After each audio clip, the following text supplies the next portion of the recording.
Alright, what is going on, everyone? Welcome back to the channel, Connor on Chain. So, let us cover a bunch of stuff because the market has been, yet again, very sideways. Not too much has been happening over the last few days here. So, I want to cover a few things. We'll get into some potential narratives and why I'm bullish on this new narrative up and coming. Might be a little loud out here, but we're going to make it work today. So, we got majors that I want to cover. I want to talk about prediction markets and why I do believe that these have some potential going forward, especially going into the end of the year. Some things I'll be watching with those, and then also some altcoins like we usually cover. So let's dive in. So we got Bitcoin, guys. Bitcoin is, in my opinion, it is still holding very well. I'm not going to go into, Bitcoin structure and talk about it for 20 minutes here. But overall, if we look at a high time frame, it is still holding very well. It has now come down to a, more prominent support range. Personally, I actually thought it would come down a little bit lower here, but it decided to, kind of chop and bounce after just kind of tapping around 108 here. Bitcoin has definitely came down, and it looks like we may continue to chop. And if we start to see more bullish momentum, I wouldn't be surprised short term to see this start climbing up again. But as far as the momentum right now, because if we look at it weekly though, this is where things, to me, I'm not saying that we are topped out. I'm not saying anything sketchy about it.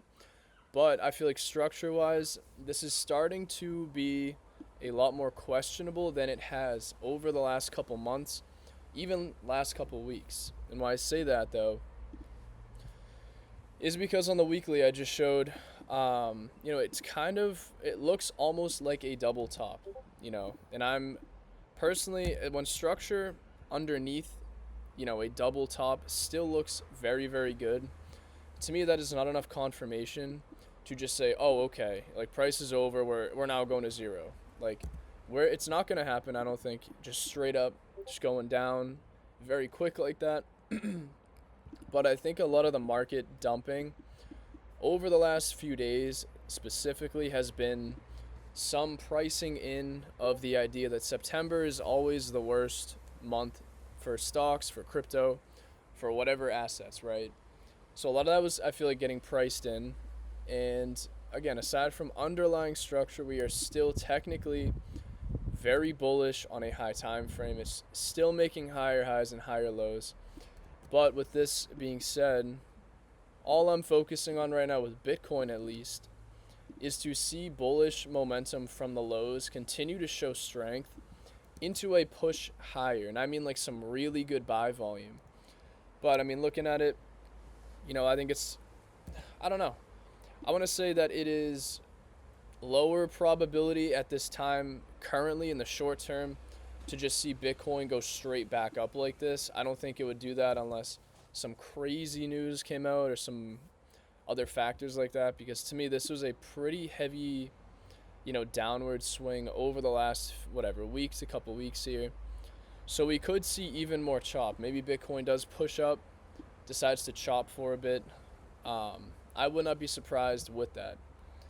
But nonetheless, it has held support here, so I expect more chop, and I want to see it push back up before then reconsidering again if we're going to just end up forming some more bearish momentum from the highs, and then it ends up coming back down into October, November, or if this momentum holds up, continues to run and build, and then continues yet again to push higher. So for me right now, there's not enough data to fully confirm either direction, but that is why we take it day by day in the market here.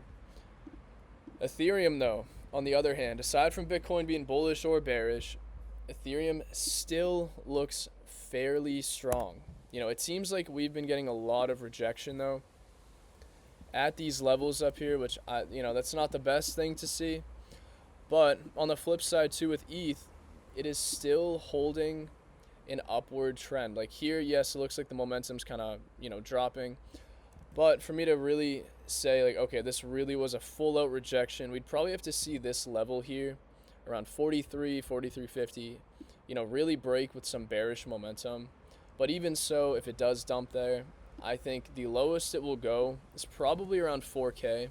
And that, also includes if Bitcoin decides to dump right alongside the same time frame.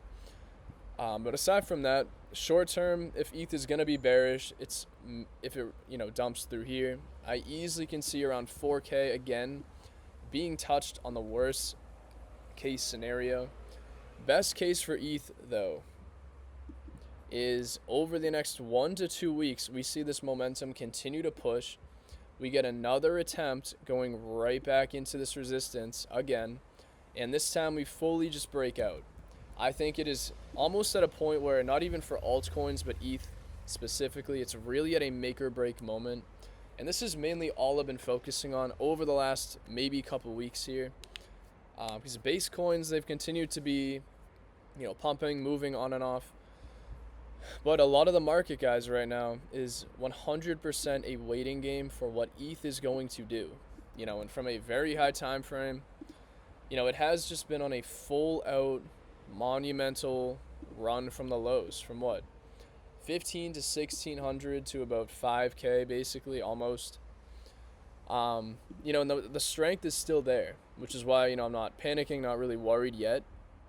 But I do really want to see, before the structured break, ETH to just break at least into 5.1, 5.2 in this general range. If it can fully break above, I think that's very, very bullish for everything in the market. But aside from that, my thesis still stands though. At some point over the next, whether it is a couple weeks to maybe couple months rather, going into the end of the year, either ETH is going to finally just break and then have a major pullback, or it is going to chop and then end up running.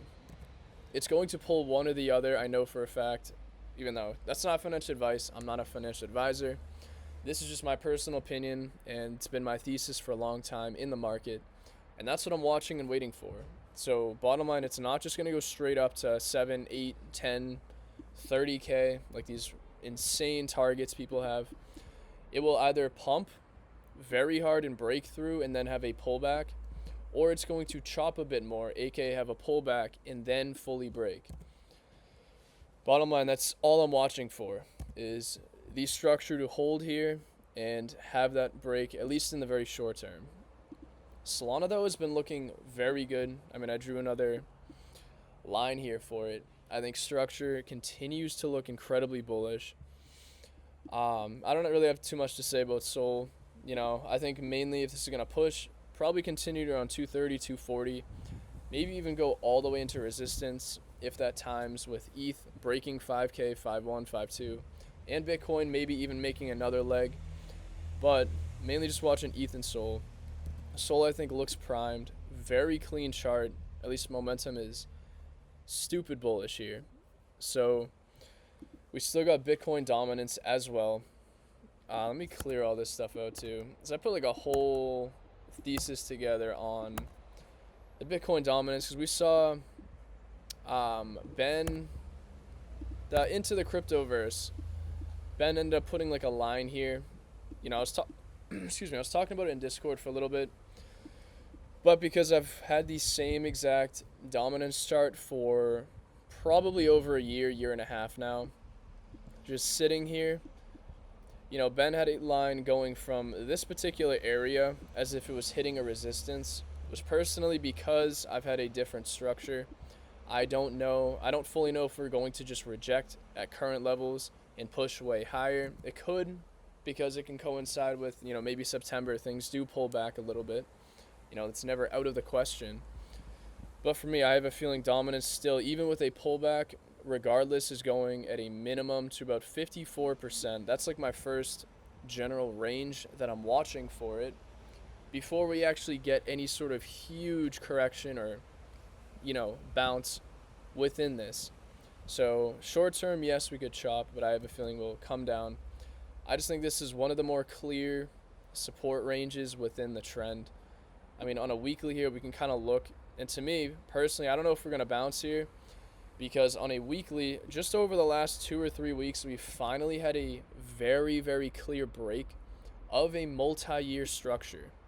So yes, it easily could retest potentially, but bottom line, I still have around 54 as my first target, whether it does pull back for a couple weeks or if it just continues to dump, right? Excuse me. So that's what I'm watching for it. ETH BTC has been on a great run as well. Sol BTC starting to get more momentum again and picking up. Last thing I'll cover here before we get into everything else is we got the total crypto market cap. I mean, this is including everything. Chart's obviously going parabolic. This is everything excluding Bitcoin. In my personal opinion, there's no reason why we're sitting at a multi-year resistance, about to crack through it. There's no reason why this momentum shouldn't just push right through over the next legitimately couple weeks here. Structure-wise, maybe if it rejects again, I have a feeling it would do something like this and eventually would push, but that would push us all the way into 2026, which I don't think is going to happen. I think 2026 is going to be incredibly bearish for the markets, even if it is shorter term. But I think this momentum is just going to continue, at least into the end of 2025. I don't see why we wouldn't break. I think this chart, when you're looking at a weekly chart, these kinds of swings, whether it's up or down, they take weeks, if not multiple months, to start to change direction. And when the weekly momentum has been up only for now a couple months, again, that is going to take multiple weeks, if not over a month, if this is going to show signs of a correction. So from a higher time frame, I don't see a reason why, unless over the next 2 to 3 months, we are actually going down only, which I don't see that happening very short term. So that's why I'm still very bullish on the entire market cap of everything, including ETH and our altcoins, more so in the shorter term than anything. But again, this market, no one fully knows what is going to happen. I'm following the charts that I have in front of me every single day, and that's what I'm looking at. And then same thing, excluding Bitcoin and ETH, things still look very good here. Same exact idea. This momentum has been building literally since 2022, 2023 from the lows, even including last cycle where this first major resistance is built from, right? So let's get into a few other things. So we had Believe, the Launchcoin meta. It seems like we're starting to get more strength again from this ecosystem, which personally, this is something I've been watching now for a long time. It's good to see that it's starting to get a little bit more attention here, and it's back up a little. Technically, though, chart-wise, guys, you don't need to FOMO in. This is not when you're going to start top blasting. It's not really top blasting, more so bottom blasting based on new momentum. There's huge chance this hits here, rejects, bounces, and even if it starts, for this to go on a monumental run, to actually start another run, we're going to need to see a lot of chop and the whole market itself really pushing higher. So just because I'm bringing this up now doesn't mean Launchcoin is going to start legitimately launching to the moon, to hundreds of millions in 2 days. It's going to chop. It'll take time. This to me would be a good sign if it broke, to then be like, okay, momentum is definitely back. Now we're going to wait for an actual entry to show up. And then at that point, it would be if the entry shows up, we get in, we allocate, and then let it ride. If not, then we miss the boat. It's very strategic, even though, yes, I could be blasting into it right now, catching the entire wave if it happens, but I think this late in the cycle, it's very, very risky to just be throwing capital at anything and just hoping and believing it's just going to run up. Unless you have incredible conviction in something, or you've just been watching something, been waiting to buy in, and you don't really care about price, then I would say do something like that. But if not, be very strategic going forward. But within Believe, it seems like Ben Pasternak here is going to start doing more interviews with people. So he interviewed the CEO of Dupe, and I saw a little bit of this. I didn't watch the full thing, but this dude went in already, like day one. It's me and literally everyone on CT. I'm going to. He's going off on Ben a little bit, because it's the first interview. Everyone knows for months, this dude has been kind of on the, what do you want to call it? Just kind of putting Believe, his whole ecosystem, his project, on the back burner. Him chilling with his new girlfriend or something.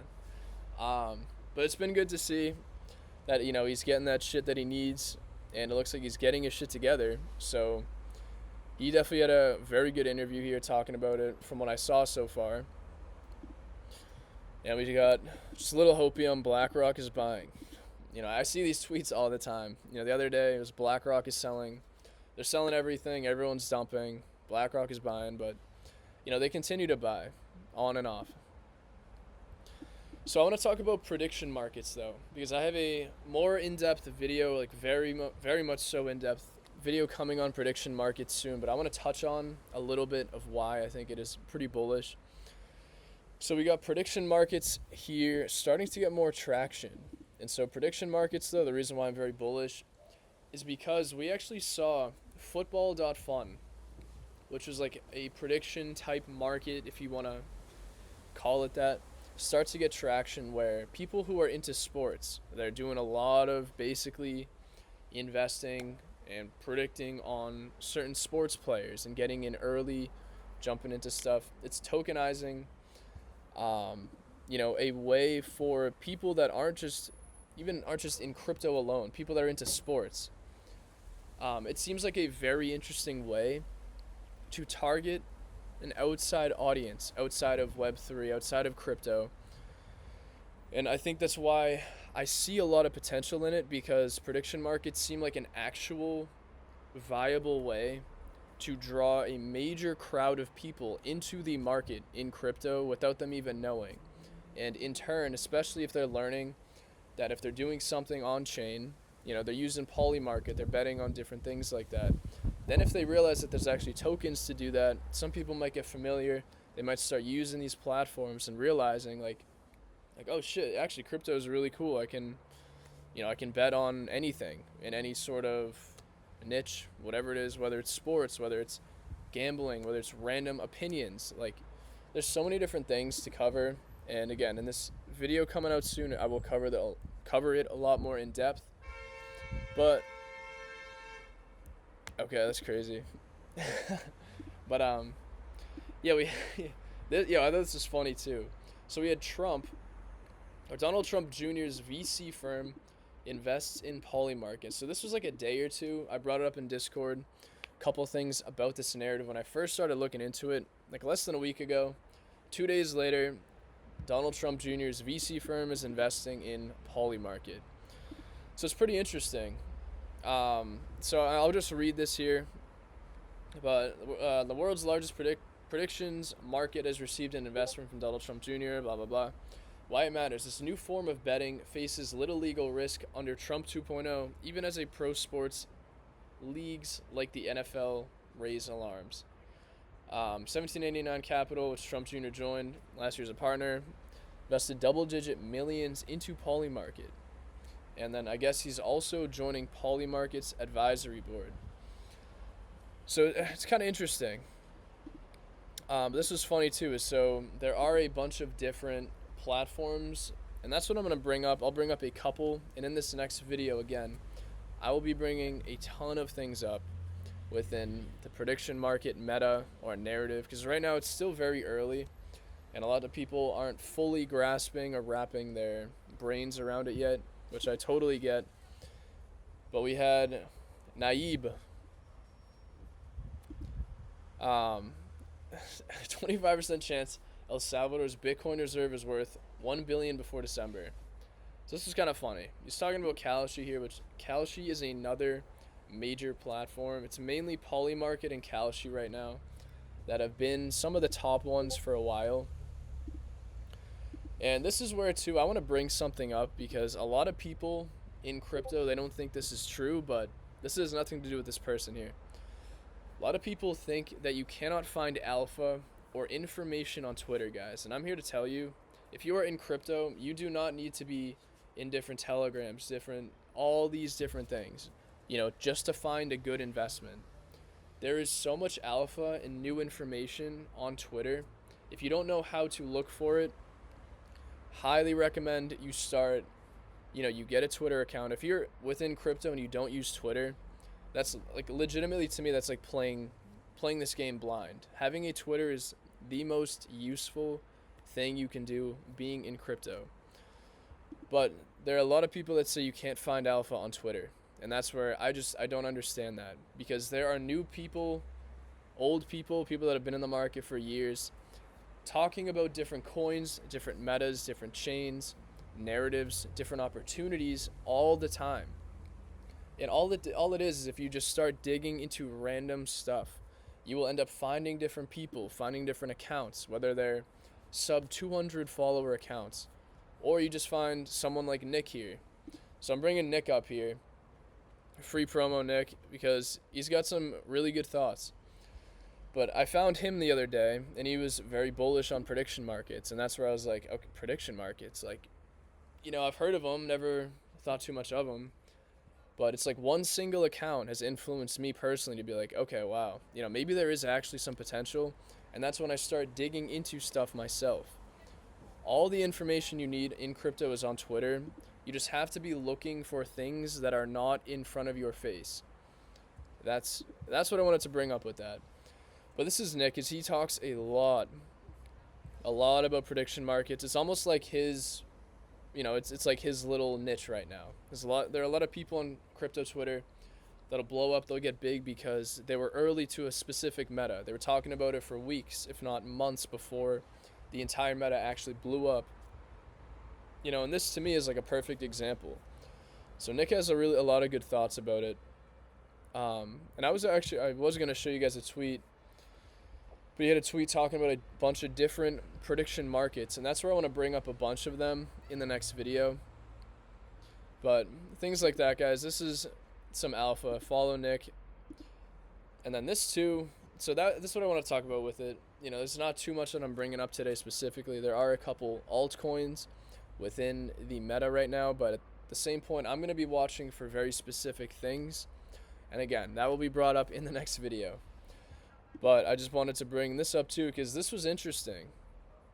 Because this is the same exact thought that I had. Not sure how I missed this, but it seems Google Cloud is also launching their own L1.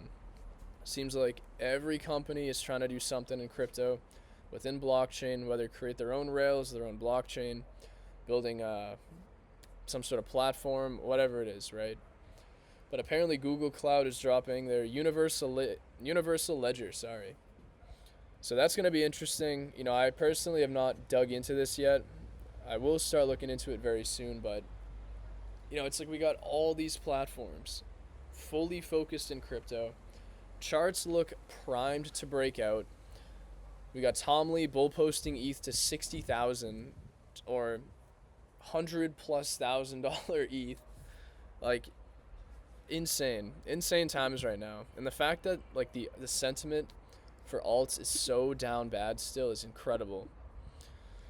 But bottom line, guys, I'm gonna pull up a couple altcoins here and then I'm gonna cut this video. But obviously, as you guys know, MOG has still been one of my favorite memes of the cycle, but it actually has not been performing well over probably the last couple weeks, if not month now. It seems like a lot of coins that have been out for a while. I mean, especially if you've been someone that has held a lot of coins, especially from 2023, 2024, expecting them to just start going up. A lot of coins have been very sideways. Lots of stuff hasn't fully ran yet. I still have full conviction in MOG though. We're seeing Hyperliquid ended up breaking into a new high, pulled back. Hyperliquid has just crazy tokenomics. And BitTensor too. So I still think one of the top AI projects in crypto regardless. Incredibly bullish. And I think the DTAO ecosystem continues to grow. It continues to push very hard. But I think the emissions are something that I'm starting to really look deeper into, not only with just BitTensor alone, but a lot of the DTAO ecosystem. That's also why having some sort of flywheel, potential revenue going back into your tokens is something very important to be watching within this ecosystem. Because someone like me right now, I've been bullish on DTAO for months, but almost every subnet has been kind of down only, unless you've been really grinding the DTAO trenches is what I call it. You probably have caught maybe a couple moves, couple coins pulling a few X's, 5, 10, which is still very bullish. You guys are doing that, of course. But for me, the main thing that I want to see is actually just BitTensor to build very good momentum and start moving higher. Because, as you all know, it happens with every single altcoin. Once a coin starts breaking into new highs, which is still what I'm expecting for a lot of coins, usually what happens is the underlying eco is going to explode just based off that. There's a lot of chains, a lot of coins that are, would actually do that. It's like Sui's another one even Zora as an ecosystem. If Zora, chops for a while, pushes once ETH really breaks, we're going to see the entire Zora eco go ballistic. We saw it with Virtual. It's what happens when coins fully break out, But it's like, ever since I first started buying BitTensor, jumping into it, diving in, all we have seen is BitTensor kind of chopping sideways for months, for most of the year. And that's been my first part of the thesis for DTAO, is seeing BitTensor just have a huge run into price discovery. So that's all I'm waiting for. I've had my subnets picked out for a long time. But outside of that, we got a lot of alts. The last one I want to bring up, though, is Pump, because this I really do think is one of the easiest coins, if not easiest trades in the cycle for anyone. I'm not saying to just buy a tiny bag spot and let it ride, because you might be able to get a couple X's out of this from the bottom if the bottom is in. But with I never want to promote like leverage trading either. Because personally, if I'm ever taking a leverage trade, which is fairly rare, it's still sticking anywhere from legitimately 2 to 5x. I really don't go any higher than that. But the lower this goes, this could be a very good long-term swing, as long as the market momentum actually stays bullish. Because if Pump, it very much so could just make another low. If it does, then that's even better of an entry, right? That's actually what I'm initially waiting for, is Pump to hit like 0.0015, somewhere in that region. That would be the best case scenario for a long-term entry, and just being patient. But at the moment, it's very hard to know if this is truly bottomed. From a chart perspective, it does look very bottomed out. Momentum looks very good. But again, that's what I'm waiting for, at least with Pump here. And also, too, with Pump, I think once Pump really does flip bullish momentum and starts, an actual run, that is going to bring to light so many, I'm just going to move here for the last minute. That's going to bring to light so many meme coins on Pump that have been grinding for months. Like, for example, Mask here. Mask has been chopping for months. There are at least 5 to 10, cult meme communities on the Pump platform that have been sideways doing nothing for months. And I guarantee when Pump starts to run now, because their token is out, it's going to act the same exact way as like an L1 would, in the sense where, Pump has been pumping for a month straight. The underlying eco of Pump is probably going to fucking fly. I guarantee it. And I think the first that are going to run are going to be the cults that have been chopping for a while, because those are the only few meme coins right now within Pump's ecosystem, basically, that aren't complete rugs and scams, that aren't highly volatile, because all they're doing is chopping, ranging right now. And a lot of them are actually being supported from the founder and the team already. So in my personal opinion, there's a legitimate handful of memes. That's all you need to be focusing on right now.